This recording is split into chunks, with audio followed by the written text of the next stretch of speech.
오늘 본문의 말씀은 하나님에 대한 성도의 자세, 태도를 말하고 있습니다.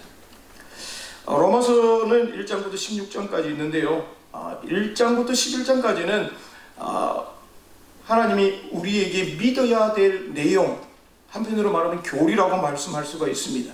하나님이 직설법을 말합니다. 이거 해라, 하지 마라, 이렇게 직설법을 말합니다. 그러면서 하나님이 우리를 위해서 행하시는 모든 것들을 1장부터 11장까지 하나님의 하신 일을 기록하고 있습니다. 자, 12장부터는 우리가 반대로 하나님을 향하여 행동해야 할 우리의 삶의 일부분을 우리는 여기는 윤리라고 말하고 있습니다. 여기 윤리는 세상의 윤리가 아니라 하나님의 뜻에 맞는 삶을 말하고 있는데요. 그 첫 번째 나오는 말씀이 오늘 본문의 내용입니다. 이 내용이 1절, 2절이 바로 우리 성도들이 어떻게 살아야 할지, 이 두 절 가운데 모든 것이 핵심적으로 드러나 있습니다. 그래서 우리가 말씀을 통해서 우리가 어떻게 하나님 앞에 바로 서야 하는가, 하나님 앞에서는 우리의 태도가 어떤 것인가를 말씀을 통해 깨닫는 저와 여러분이 되기를 간절히 바랍니다. 이거예요. 나는 죽고 예수로 사는, 그래서 복음을 알고 있는 성도들의 삶이라는 겁니다. 첫 번째로 보면 하나님은 우리 일상생활에서 예배자로 서기를 원하고 있습니다. 물론 오늘 주일 이렇게 공적인 예배를 드립니다. 그러나 이 성전을 떠나서, 여러분 일주일에 몇 시간인 줄 아세요? 168시간입니다. 와, 많죠? 우리 짧으니 1시간 예배도 빨리 안 끝나나, 이러면 안 됩니다. 하나님 앞에 우리의 마음과 뜻을 다할 때는요, 이 시간이 가는 줄 몰라요. 제 마음 같은 시계를 다 내려버리고 싶어요. 우리 마음이 하나님 앞에 얼마나 예배자로 서 있는가. 그리고 아프리카 가면요, 예배를 2시간, 3시간 드려요. 앞에 찬양대 나와서 찬양하고, 1구역 나와서 하고, 2구역 나와서. 어느 누구도 아이고 집에 가야 되는 이런 사람이 없더라고요. 이런 피아노도 없어요. 그냥 붕 4개 두두둑 치고요. 헌금할 때도요, 바구니를, 자기 헌금통을 들고 하나님 앞에 와서 앞에다가 갖다 드려요. 마치 오병이어를 하나님 앞에 드리는 것처럼. 어떤 사람은 닭도 가져오고요, 막 집에 키우던 거 막 가져오더라고요. 제가 드리는 말씀은 하나님이 기뻐하는 예배가 무엇인가? 바로 오늘 여기 보면 우리 몸을 제물로 드리는데 살아있는 제사를 말합니다. 거룩한 제사, 흠이 없고 아무 점도 없는 깨끗한 것을 하나님이 드리기를 원합니다.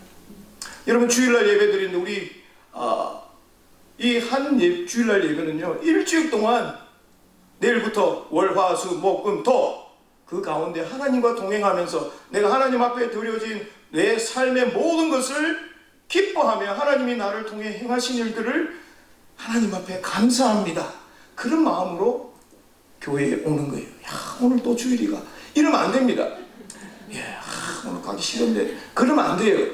그러면 우리 마음속에는요, 하나님이 하나님 되심을 인정하지 않는 거예요. 내가 조금 힘들어도, 아파도, 내가 조금 몸이 좀 그래도 내가 하나님 앞에 가서 예배자로 써야 되겠다, 그런 마음이 우리에게 있어야 될 줄 믿습니다. 새롭게 믿음 생활하고 있는 이 로마 교회를 향하여서 바울은 어떻게 사는 것이 하나님이 기뻐하시는지에 대하여 말씀해 주고 있습니다. 예수님을 믿음으로 말미암아 우리가 구원의 은혜를 값없이 받았습니다.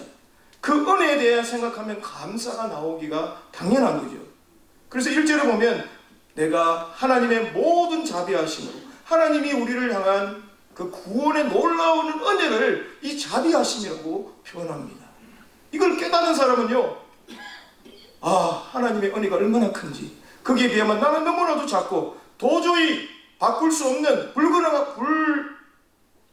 불가능한 나의 존재이지만 예수님을 통해서 내가 변화되어 가고 있는 내 모습을 바라볼 때에 하나님의 은혜라는 것입니다.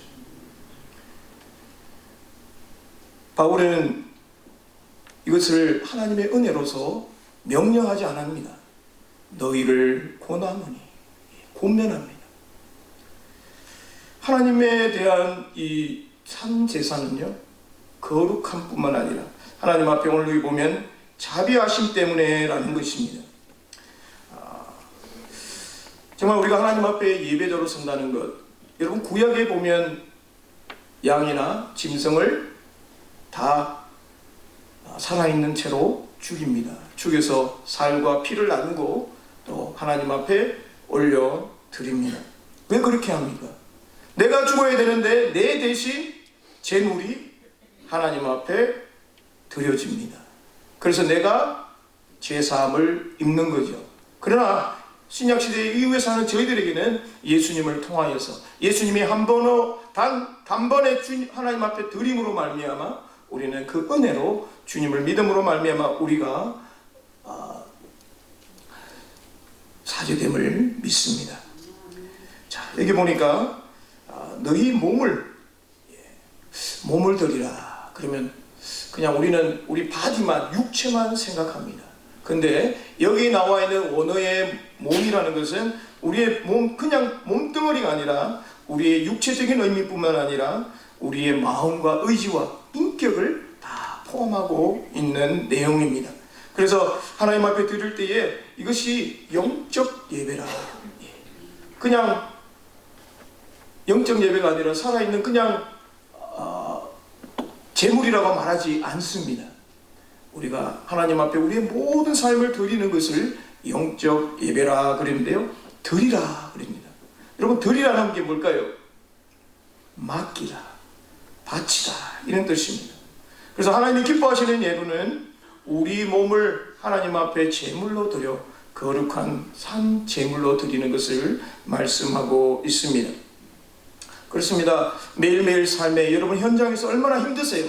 말씀대로 산다는 게 쉽지 않습니다. 그냥 세상 법대로 사면 그냥 얼마나 쉬워요, 그죠?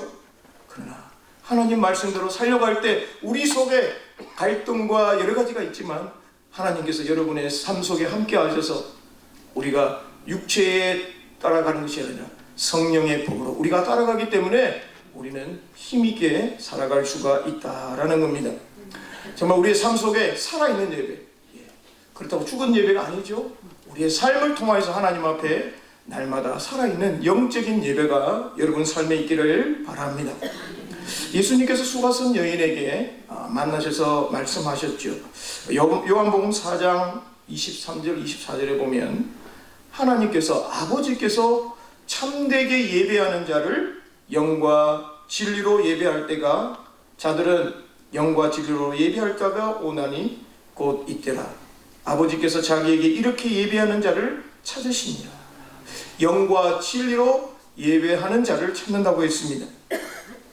그렇습니다. 하나님이 찾으시는 예배, 오늘 우리가 함께 모여드리는 이 예배도 예배지만요, 여러분의 삶 가운데 하나님 앞에 드려지는 그 예배가 하나님 앞에 온전한 예배가 되기를 주님의 이름으로 부탁합니다.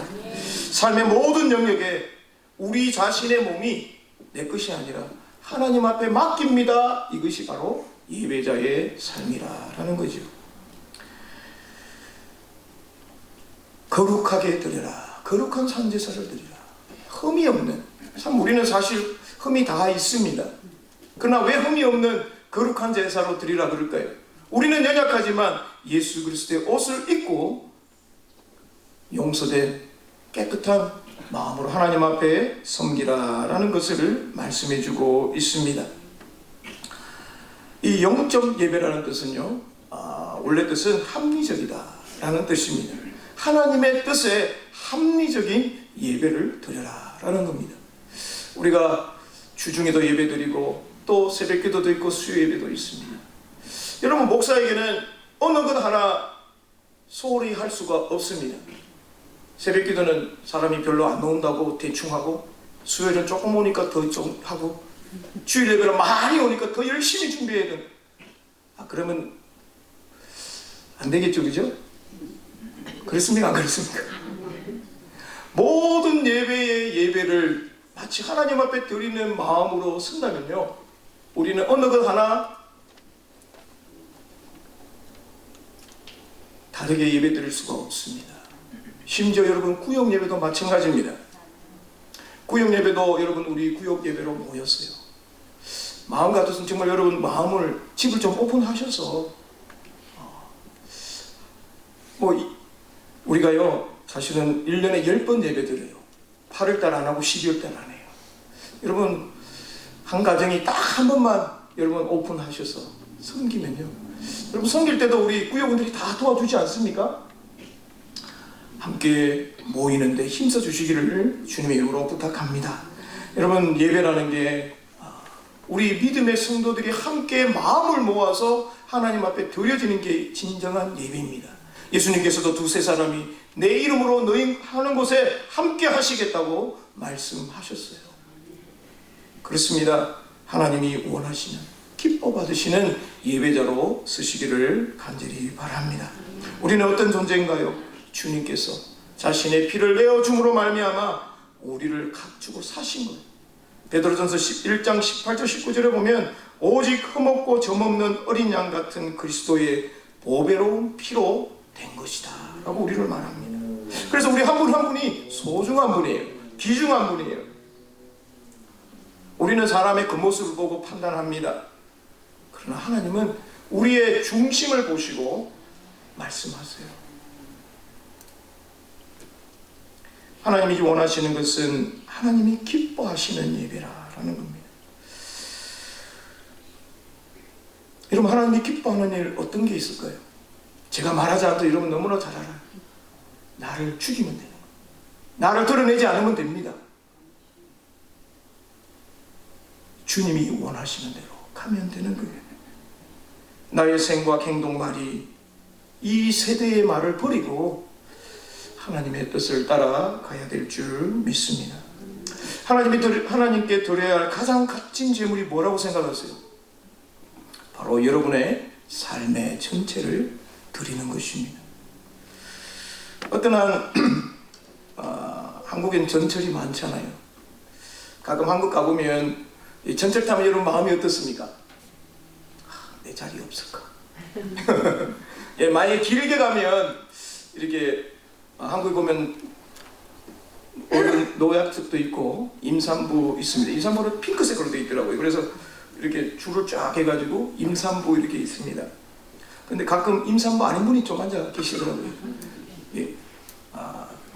어떤 한 분이 전철을 탔는데 보니까 빈자리가 있는 거예요. 우다닥 달려가가지고 가방을 하나 탁 옆에 던져놓고는 김 권사 이리로 앉아. 여기 자리 있어. 그러니까 이 김 권사가 달려오더니 아유 이럴 때는 소리 작게 해.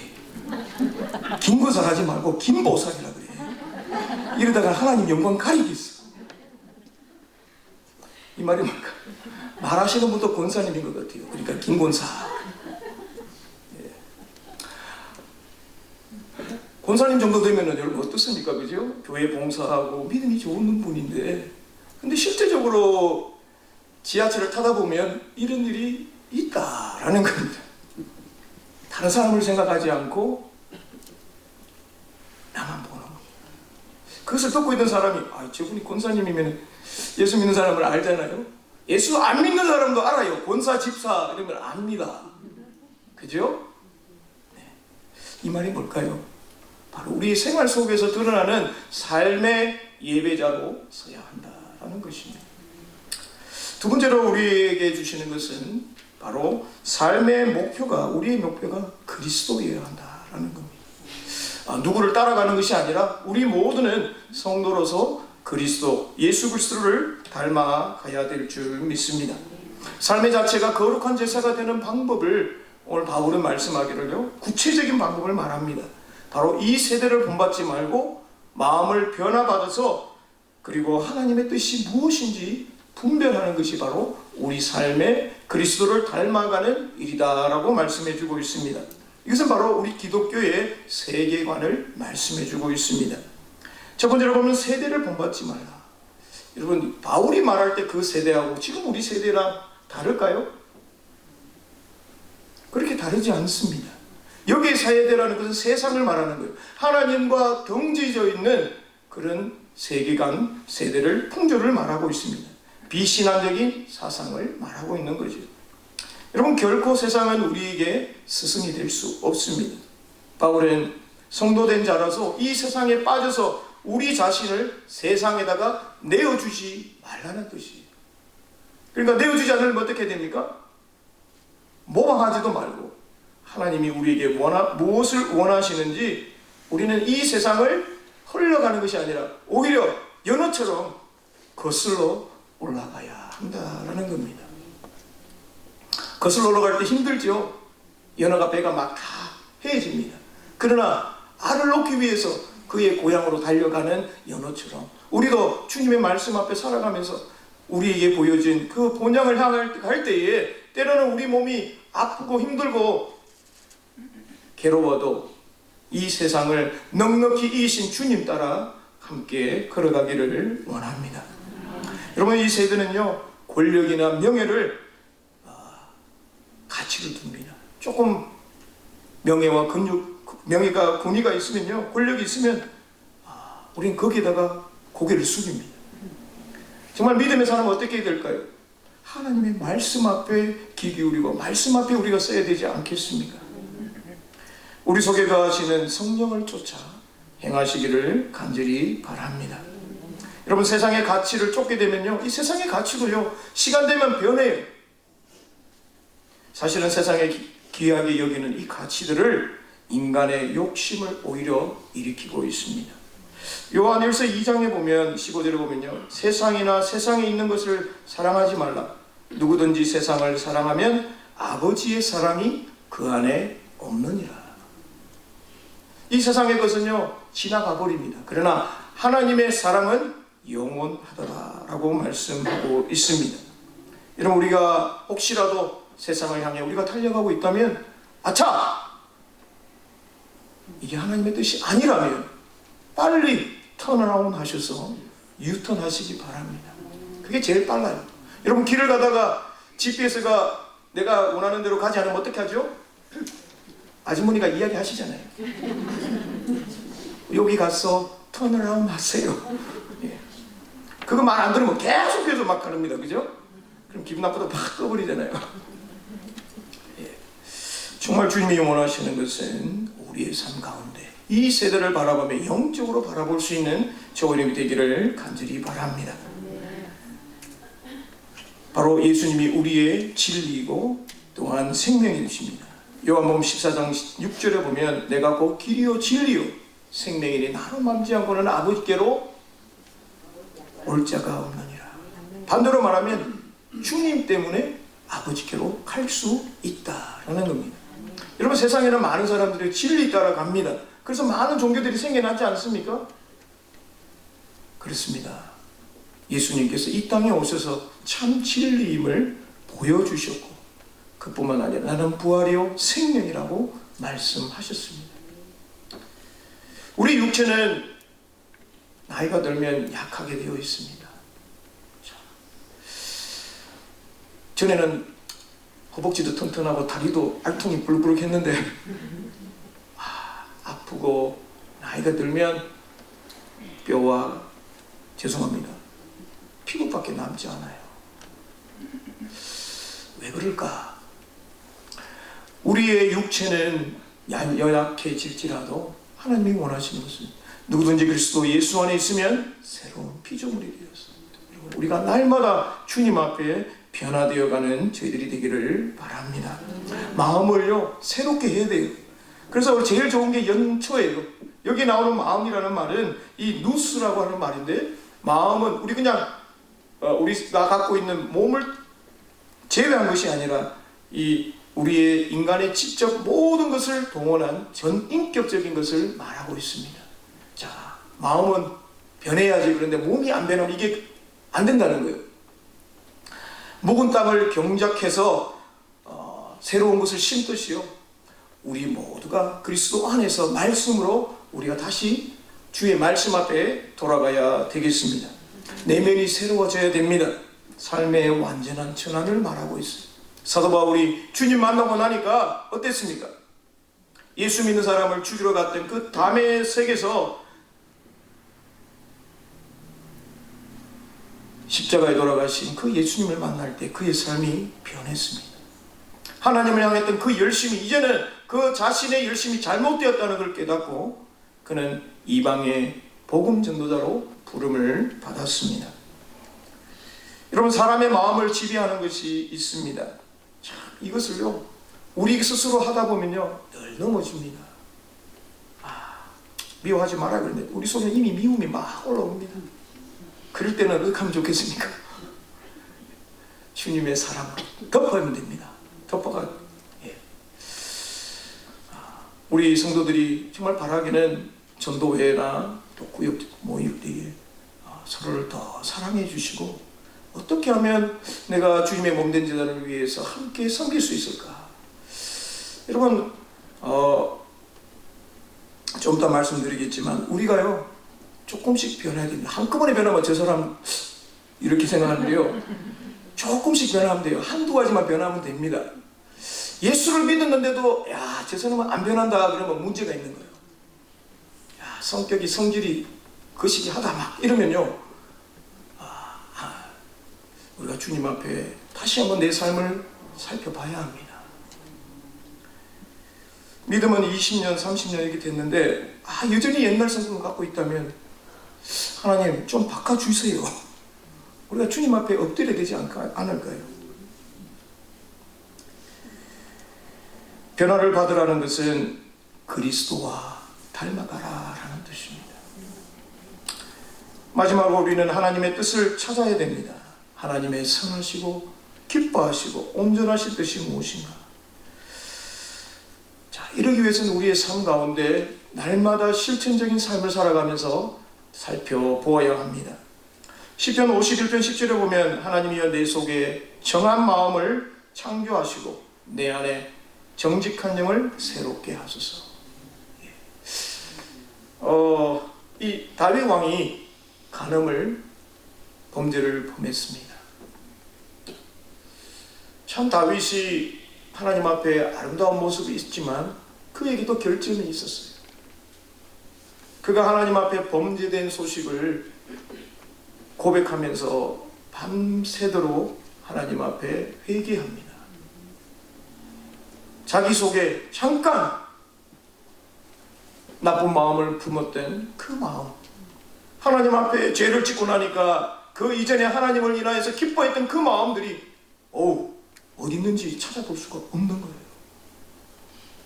그래서 다윗은 내 속에 정한 마음, 하나님 앞에 깨끗한 마음으로 다시 한번 새롭게 창조해 주십시오. 내 안에 정직한 영을 새롭게 하옵소서. 하나님, you create, 자기의 심령 속에 죄로 인하여서 무너졌던 그 모든 것들이 다시 한번 하나님 기회를 주시고 은혜 주셔서 회복되기를 원합니다. 이렇게 기도했던 사건을 우리가 알 수가 있습니다.